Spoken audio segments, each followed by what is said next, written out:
Lors du dîner des fêtes, grand-mère a ri, heureusement que tes parents ont payé tes prêts. J'ai dit, quel prêt? J'ai quitté l'école pour faire 2 boulots. Maman a renversé son verre. Papa a marmonné, ce n'est pas ce que tu crois. Puis grand-mère s'est levée et a dit quelque chose qui a tout changé. Ils m'ont menti pendant 8 ans. Utilisant mon nom, mes rêves, mon avenir comme si ce n'était rien. Juste pour que ma sœur puisse siroter du champagne à Paris pendant que je faisais des doubles services pour payer les factures. Je m'appelle Rachel, et d'où que vous regardiez, restez avec moi. Avez-vous déjà regardé une pièce remplie de gens qui partagent votre sang et réalisé qu'aucun d'entre eux ne vous a jamais vraiment aimé? Le dîner de Noël a toujours été une performance dans notre famille. Des lumières scintillantes, des assiettes en cristal, des rires qui sonnaient un peu trop fort. Mais cette année-là, quelque chose a brisé l'illusion. Grand-mère a levé son verre de vin et a dit, comme une blague, « Heureusement que tes parents ont remboursé ces prêts étudiants, hein ?» J'ai cligné des yeux. Ma fourchette est restée suspendue en l'air. « Quel prêt ?» ai-je dit lentement. J'ai abandonné en 2e année. Je n'avais pas les moyens de payer les frais de scolarité. La main de maman a tremblé. Le verre de vin a basculé. Une tache d'un rouge profond a fleuri sur la nappe blanche. La fourchette de papa a glissé de sa main avec un grand bruit sec. Un silence, comme si toute la pièce retenait son souffle. Mon oncle, suffisant et avec un sourire en coin, a dit, « N'était-ce pas ta responsabilité ?» La brûlure de la honte m'a frappé si vite que je ne pouvais plus parler. Mes oreilles bourdonnaient. Mais grand-mère, son sourire a disparu comme si on avait éteint une lumière. Elle a tourné ses yeux perçants vers ma mère. Je vous ai envoyé 50 000 $ chaque année depuis que Rachel a eu 18 ans. Sa voix était si calme qu'elle tranchait l'air. Le murmure de maman s'est brisé. Maman, s'il te plaît, non. Mais grand-mère s'est levée, majestueuse, d'un calme glacial. Je veux que tout le monde entende ça, dit-elle. Ils ont utilisé cet argent pour financer la lune de miel d'Ava à Paris et la nouvelle BMW de Brian. Puis elle m'a regardé droit dans les yeux. Pas $1 ne t'a été destiné. Je n'ai pas pleuré. J'ai juste hoché la tête. Puis je me suis levé, les jambes tremblantes, le cœur en miettes, et j'ai dit, merci de me l'avoir enfin dit. De toute façon, je n'ai jamais fait partie d'eux. Et alors que je m'éloignais de cette longue table de menteurs et d'avenir volé, le vent d'hiver dehors semblait plus chaud que l'air dans cette maison. Ils pensaient m'avoir brisé, mais tout ce qu'ils ont fait, c'est me réveiller. Je n'ai pas dormi cette nuit-là. J'étais allongé sur le matelas fin de mon studio, fixant le plafond comme s'il me devait des réponses. Pas de sapin, pas de cadeau, juste le bourdonnement de mon mini-frigo et la douleur de la trahison qui me serrait la poitrine. 50 000 $ par an. Ils auraient pu me sauver, mais au lieu de ça, ils ont utilisé ma vie comme un chèque en blanc. J'ai repensé à l'année où j'ai abandonné. Comment j'avais dit à maman que je ne pouvais pas couvrir les frais de scolarité après que mon aide financière eût été refusée. Elle avait soupiré et dit, « Eh bien, peut-être que l'université n'est pas pour tout le monde. » Je me souviens de la façon dont elle l'a dit, comme si elle me rendait service. Je me souviens être rentré d'un service de nuit au Waffle House pour voir Brian faire vrombir sa nouvelle BMW dans l'allée et Ava poster des photos de coucher de soleil depuis la côte amalfitaine avec le hashtag bonheur des jeunes mariés. Je me disais qu'il l'avait mérité, que peut-être je ne faisais pas assez d'efforts, que peut-être j'étais un échec. Mais maintenant je voyais la vérité. Ils avaient construit un château avec mes os et avaient donné les clés à quelqu'un d'autre. Le lendemain, je suis allé à la bibliothèque municipale, je me suis connecté à l'un des vieux ordinateurs et j'ai commencé à creuser. Je n'avais pas d'argent, je n'avais pas de relation. Mais j'avais quelque chose qu'ils n'auraient jamais pensé que je trouverais, la lucidité. J'ai demandé mes dossiers de prêts étudiants, vérifié chaque subvention, chaque transaction financière liée à mon nom. Et c'était là. Un fonds en fiducie créé par ma grand-mère quand j'étais bébé, versé en plusieurs fois à partir de mes 18 ans. Chaque versement destiné à mon éducation, chaque versement passant par mes parents, chaque dollar disparu, réaffecté, objet de mensonge. J'ai tout imprimé. Chaque reçu, chaque dépôt, chaque retrait. Puis j'ai pris un bus pour la maison de grand-mère. Elle a ouvert la porte en robe de chambre, les cheveux encore en bigoudi. Mais quand elle a vu le dossier en manille dans ma main, elle s'est écartée sans un mot. J'ai étalé les pages sur sa table de cuisine, une par une. Elle n'a pas dit un mot, assise là, les yeux parcourant les feuilles, les mains tremblantes. Après une longue pause, elle a levé les yeux et a dit « Je leur faisais confiance ». Puis sa voix s'est brisée. « Ils m'ont dit que tu étudiais à l'étranger, en Suisse. » J'ai ri, un rire amer et sec. Le plus près que je me sois approché de la Suisse, c'est en cherchant à quoi ressemblait le drapeau suisse sur Google pendant la pause de mon deuxième boulot. Son visage est devenu de pierre, et j'ai su à ce moment-là que rien n'égale la fureur d'une grand-mère qui réalise que son propre sang a été trahi. Grand-mère a agi comme une femme possédée. Elle a fait glisser le dossier vers moi, s'est levée et s'est dirigée vers sa chambre sans un mot. J'ai entendu des tiroirs s'ouvrir, des cintres s'entrechoquer, une valise se dézipper. Quand elle est revenue, elle ne portait plus de bigoudi, juste un manteau sombre et un visage qui aurait pu fendre le verre. « Viens, dit-elle. On va à la banque. » J'ai presque ri. « Tu n'es pas obligé de... » Elle m'a coupé la parole. « Ils t'ont volé, m'ont menti, et ont détourné un fonds en fiducie. C'est de la fraude. Commençons par là. À la banque, elle n'a pas demandé un responsable. Elle a exigé le directeur de l'agence. Nous nous sommes assises dans un bureau aux parois de verre pendant qu'elle étalait les papiers un par un, sa voix glaciale et précise. La femme derrière le bureau cligna des yeux, choquée. « C'est grave, dit-elle. »« Bien, répondit grand-mère. Parce que je veux que ce soit traité sérieusement. Je veux récupérer mon argent. Je veux que son avenir soit restauré, et je veux qu'il rende des comptes. » C'était la première fois de ma vie que quelqu'un me défendait comme ça. Ils n'ont pas déposé une plainte à la police ce jour-là. Ils en ont déposé deux. Une pour abus de confiance, une autre pour fausse déclaration frauduleuse. Mais grand-mère n'avait pas fini. Elle a appelé son avocat spécialisé en succession, le même homme qui l'avait aidé à créer le fonds. Le soir même, nous étions assis en face de lui dans son bureau. Il parcourait les documents, les yeux se plissant. « Ils ont menti à un organisme fiduciaire, dit-il. C'est plus que du vol. Ils ont détourné des fonds destinés à l'éducation. C'est un usage criminel. » Grand-mère a simplement hoché la tête. Alors, brûlons tout. Ça ne semblait pas réel. 24 heures plus tôt, j'étais invisible. Aujourd'hui, j'étais dans une salle de crise juridique avec une femme de 80 ans comme bélier personnel. Cette nuit-là, je suis rentré à mon appartement. Les lumières ont vacillé quand j'ai tourné la clé. Mon manteau sentait le givre et le café rassis. Mais pour une fois, mon cœur ne me pesait plus. Il ressemblait à une arme. J'ai regardé mon reflet dans le miroir. Des cernes, les lèvres gercées, mais un feu dans les yeux que je n'avais pas vu depuis mes 17 ans. Il pensait que je resterais silencieuse, que je continuerais à frotter les sols et à sourire à travers des dents cassées. Mais maintenant, ils allaient apprendre. La fille qu'ils avaient enterrée dans le silence était celle qui revenait avec le tonnerre dans les poings. Au jour de l'an, tout avait changé. Mes parents ne savaient toujours rien. Pas sur l'enquête, pas sur la signature de grand-mère sur la déclaration de fraude de la banque, pas sur les dossiers financiers que j'avais découverts, copiés et remis à l'avocat. Mais ils allaient bientôt le savoir. L'avocat nous a conseillé d'attendre que la notification officielle soit signifiée, pour qu'ils ne puissent pas déplacer des actifs ou cacher les preuves. Mais grand-mère, elle ne croyait pas au silence. Pas plus maintenant. Elle les a invités à dîner, comme chaque mois de janvier. Mais cette fois, j'étais assise à côté d'elle, juste au bout de la table. Papa est entré le premier, se figeant en me voyant. Maman a suivi, un verre de vin déjà à la main, comme une armure.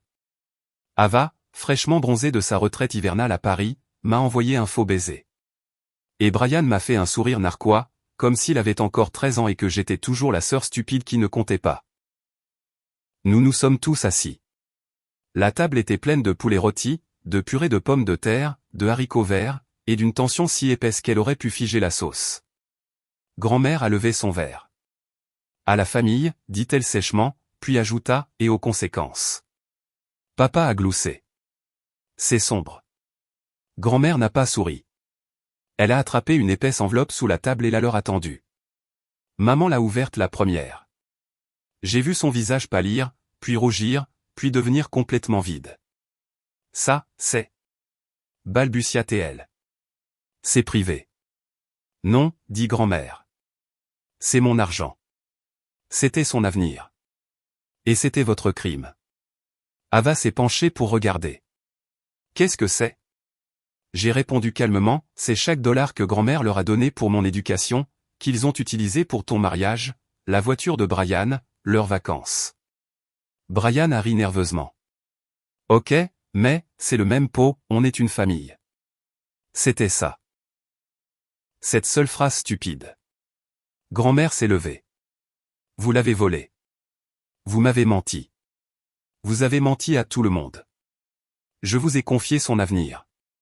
Et vous avez choisi le luxe plutôt que la loyauté. Maman a finalement craqué. Nous essayons juste de faire au mieux pour tous nos enfants. Arrête. La voix de grand-mère a claqué comme un fouet. Tu ne l'as jamais traité comme ton enfant. Tu as utilisé sa douleur pour financer tes favoris. La pièce était silencieuse. Même les murs semblaient se pencher. Puis je me suis levé, lentement. J'ai regardé ma mère dans les yeux et j'ai dit, vous n'avez pas seulement volé de l'argent. Vous avez volé du temps. Le mien, je ne le récupérerai jamais. Pendant que vous sirotiez du champagne, je me suis saigné pour payer le loyer. Grand-mère a posé une main sur mon épaule. Et pour la première fois de ma vie, j'ai senti que quelqu'un me voyait. Me voyait vraiment. Je vous suggère de prendre un avocat, dit grand-mère en se tournant pour partir. Et une conscience, ai-je ajouté. En sortant, je n'ai pas regardé en arrière. Je n'en avais pas besoin. Ils n'étaient pas ma famille. C'étaient des étrangers dont le langage était fait de cadeaux et de mensonges. Et bientôt, le monde le saurait aussi. 2 semaines plus tard, ils ont été signifiés. J'étais au travail, en train de réapprovisionner une étagère de shampoing de sous-marque, quand mon téléphone a vibré avec une photo de grand-mère, c'était maman sur le perron, le visage flasque, les bras croisés sur sa robe de chambre, pendant qu'un agent du comté lui remettait une enveloppe en manille. L'objet du document disait « Avis d'enquête civile, détournement de fonds en fiducie ». Je suis resté à fixer l'écran. Je pensais que je ressentirais de la joie, ou une victoire profondément satisfaisante, mais tout ce que je ressentais, c'était un grand calme, comme si une tempête était passée et que j'étais toujours là, debout. Cette nuit-là, j'ai marché les 5 pâtés de maison jusqu'à chez moi dans le noir glacial, passant devant la boulangerie du coin que je nettoyais pour le salaire minimum. Et je me suis permis de pleurer. Non pas parce que j'étais faible, mais parce que pour la première fois depuis des années, je ne prétendais pas aller bien. De retour chez grand-mère, le vrai travail a commencé. Déposition, relevé bancaire, appel d'avocat qui se souvenait soudainement de mon nom. L'avocat de grand-mère a creusé plus profondément, et ce qu'il a trouvé m'a retourné l'estomac. En 7 ans, mes parents avaient détourné plus de 350 000 $ du fonds de grand-mère, assez pour offrir à ma sœur 2 lunes de miel, envoyer mon frère dans une école de golf privée, et s'offrir 4 croisières de luxe. Pendant tout ce temps, je prenais le service de nuit dans une station-service, je sautais des repas, je buvais l'eau du robinet et je rationnais mon inhalateur pour l'asthme. Tout ça pendant qu'il souriait au dîner de fête comme s'il n'avait pas vidé mon avenir de sa substance. Puis vint la presse. D'une manière ou d'une autre, l'histoire a fuité. Une institutrice à la retraite dénonce sa famille dans une choquante trahison financière. Mes collègues se sont mis à chuchoter. Les clients me lançaient des regards étranges. Un homme a demandé, « Vous êtes la fille de l'article, n'est-ce pas? Celle dont les parents. » Je n'ai pas répondu. J'ai juste scanné son dentifrice et j'ai dit, « Bonne soirée. » Mais ce moment m'est resté. Pas à cause de ce qu'il a dit, mais parce que je n'ai pas sourcillé. Pour une fois, je n'avais pas honte. Je ne me cachais pas. Ils m'ont volé. Ils m'ont menti en face. Ils ont volé des années de ma vie comme on cueille un fruit sur un arbre où ils pensaient que je ne remonterais jamais. Mais j'étais là, toujours en vie, toujours debout. Et cette fois, le monde regardait enfin. La fille qu'ils avaient laissée derrière n'était pas seulement en train de survivre. Elle était sur le point de gagner. Tout s'est effondré un mardi. Ma mère a appelé la première, non pas pour s'excuser, mais pour supplier. Sa voix s'est brisée à travers la ligne comme du vieux verre. Peux-tu parler à grand-mère, s'il te plaît? Elle gèle nos comptes. On ne peut accéder à rien. Je suis resté assise, fixant ma tasse de café instantané comme si c'était la seule chaleur qu'il me restait dans ce monde. Et j'ai dit, avec le calme de quelqu'un qui a dépassé la douleur depuis longtemps, vous avez utilisé mon avenir pour financer vos vacances. Vous n'avez pas le droit de me demander des faveurs. Elle est restée silencieuse, puis a murmuré, mais ce n'était jamais personnel. Cela m'a fait rire, un rire creux. Vous avez volé mon nom, mes chances, mon éducation, et vous les avez donnés à des gens qui n'ont jamais levé le petit doigt. Vous avez rendu ça très personnel. Elle n'a pas rappelé. Le jeudi, Ava et Brian avaient tous deux posté des stories Instagram en noir et blanc, citant les Écritures sur la loyauté familiale et la nécessité de surmonter les tempêtes. Mais rien ne pouvait enjoliver ce qui allait suivre. Un juge a ordonné un audit. Chaque cadeau, chaque virement, chaque chèque que grand-mère avait écrit a été comptabilisé. C'était indéniable. Ils avaient tout pris. La carte grise de la BMW était au nom de mon père, achetée la même année où grand-mère avait envoyé 50 000 $ pour mon deuxième semestre. Des reçus montraient un hôtel parisien à 7 200 $, réservé quelques jours seulement après que j'ai envoyé un email à mes parents pour leur dire que j'abandonnais. Je les avais suppliés de m'aider cette semaine-là. Ils n'avaient même pas répondu. Non, la maison était sur le marché. La BMW, saisie. Les cartes de crédit d'Ava, refusées. Et Brian, qui avait un jour dit que je serais, toujours médiocre, a été filmé en train de crier sur une barista de Starbucks parce que son application ne se chargeait pas. Leur monde se fissurait. Et moi, je regardais ça depuis la sécurité du salon de grand-mère, sa main doucement enroulée autour de la mienne. Elle a dit, « Tu vas t'en sortir maintenant. » Je n'ai pas répondu, parce que, s'en sortir, n'était plus le but. C'était la liberté. Non seulement de la dette ou des mensonges, mais du besoin de prouver ma valeur à des gens qui ne pouvaient même pas la voir. La fille qu'ils avaient laissée se noyer s'était construit un radeau, et maintenant, elle apprenait à nager à travers le feu. Ils ne perdaient pas de l'argent. Ils perdaient l'accès à moi, et c'était la seule monnaie qu'ils ne récupéreraient jamais. Le matin de l'audience, je portais un blazer noir que j'avais trouvé chez Emmaüs et des bottes aux semelles usées. Ava est arrivée en perles, Brian portait des lunettes de soleil à l'intérieur comme si c'était encore une sorte de blague. Les mains de ma mère tremblaient tout le temps. Et mon père, il ne m'a même pas regardé. La salle d'audience sentait le vernis à bois bon marché et la nervosité. Grand-mère était assise à côté de moi, le dos droit, les yeux fixés devant elle. Quand le juge a demandé si quelqu'un voulait faire une déclaration personnelle, mon cœur s'est mis à battre dans mes oreilles. Je n'avais pas prévu de parler, mais je me suis levé. Chaque pas vers le pupitre était comme marcher sur du verre brisé, mais ma voix n'a pas tremblé. J'ai abandonné l'université parce que je ne pouvais pas payer les frais de scolarité. J'ai travaillé 16 heures par jour. J'ai mangé du riz et de l'eau du robinet. J'ai manqué des rendez-vous chez le médecin parce que je ne pouvais pas payer la participation. J'ai supplié mes parents de m'aider et n'ai eu que le silence en retour. Pendant ce temps, ils utilisaient de l'argent qui m'était destiné pour envoyer mes frères et sœurs en vacances à l'étranger. J'ai fait une pause. Ils ne m'ont pas seulement volé. Ils m'ont fait croire que je ne valais pas la peine d'être sauvé, que j'étais un fardeau, que j'étais la raison pour laquelle les choses étaient difficiles. Je me suis tourné pour les regarder. Et je les ai crus, pendant des années. Ma gorge me brûlait. Mais maintenant je connais la vérité. Ils n'ont pas échoué à m'aider. Ils ont choisi de ne pas le faire. Je me suis reculé, chaque mot résonnant comme le tonnerre dans cette chambre silencieuse. Le juge n'a pas parlé pendant un long moment. Puis, finalement, la restitution sera appliquée. Les comptes restent gelés. Les actifs seront liquidés, les fonds redirigés vers la bénéficiaire prévue, Mademoiselle est. Mon nom complet, et c'était comme si je l'entendais pour la première fois de ma vie. Dehors, les appareils photo crépitaient, les journalistes criaient, mais tout ce dont je me souviens, c'est d'être sorti de ce bâtiment et de respirer un air qui ne leur appartenait plus. Plus tard cette nuit-là, j'ai pris le long chemin pour rentrer, en passant devant le campus dont j'avais un jour rêvé d'être diplômé. Et pour la première fois, je ne me sentais pas amer. Je me sentais libre. Parce que parfois, la justice ne ressemble pas à la vengeance. Elle ressemble à la survie, avec des reçus à l'appui. Elle ressemble à la paix, sans excuse. Et elle sonne comme votre nom appelé dans une salle d'audience. Non pas comme une victime, mais comme celle qui s'est enfin relevée. On dit que le silence est d'or. Mais le silence après que vous avez dit la vérité, ce silence-là, c'est la justice. 3 mois plus tard, je suis entré dans mon nouvel appartement. Ce n'était pas grand-chose. Un 2 pièces au 2e étage avec vue sur une station-service, mais il était à moi. Loyer payé, facture réglée, courses faites, et un chèque sur mon bureau.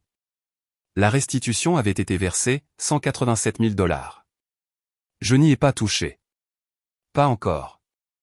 Je suis resté assise avec pendant des jours, comme si c'était une lettre d'une version passée de moi-même. La fille qui pleurait sous les néons vacillants de son travail de nuit. La fille qui regardait ses frères et sœurs vivre des rêves achetés avec son avenir volé. Maintenant, elle avait des options. Maintenant, elle avait un nom. Grand-mère venait tous les dimanches. Elle apportait des carrés au citron et des histoires. Et un après-midi, elle m'a tendu un dossier en manille. À l'intérieur, il y avait des brochures universitaires. Elle a dit, si jamais tu veux essayer à nouveau, je serai ta garante cette fois. Je n'ai pas pleuré. J'ai juste hoché la tête, parce que nous savions toutes les deux que cette fois, ce serait mon choix. Mes parents, ils ont perdu la maison. Ils ont déménagé dans une location à 1 heure de la ville. Ava m'a bloqué sur toutes les plateformes. Brian a essayé de m'envoyer un message privé une fois. Je ne l'ai pas ouvert. Ils peuvent garder leur silence. Leur bruit ne m'atteint plus. Parfois, j'entends encore la voix de mon oncle dans ma tête, n'était-ce pas ta responsabilité? Si. Et je m'en suis occupé avec plus de grâce qu'ils n'en ont jamais mérité. Parce que je n'ai pas seulement repris ce qui m'avait été volé. J'ai construit quelque chose qu'ils ne pouvaient pas toucher. Ni avec la culpabilité. Ni avec les ragots. Ni avec l'argent. La liberté n'arrive pas avec un ruban. Elle arrive enveloppée de verres brisés, de longues nuits et de cicatrices que vous ne montrez à personne. Mais elle est à moi maintenant. Et quand je passe devant des miroirs, je ne tressaille plus. Je vois une femme qui a été abandonnée et qui s'en est quand même sortie. Pas amère, juste, finie. Alors, si jamais quelqu'un demande comment ça s'est terminé, dites-leur qu'elle est sortie du feu, tenant dans ses mains les cendres de tout ce sous quoi ils avaient essayé de l'enterrer, et qu'elle n'a jamais regardé en arrière.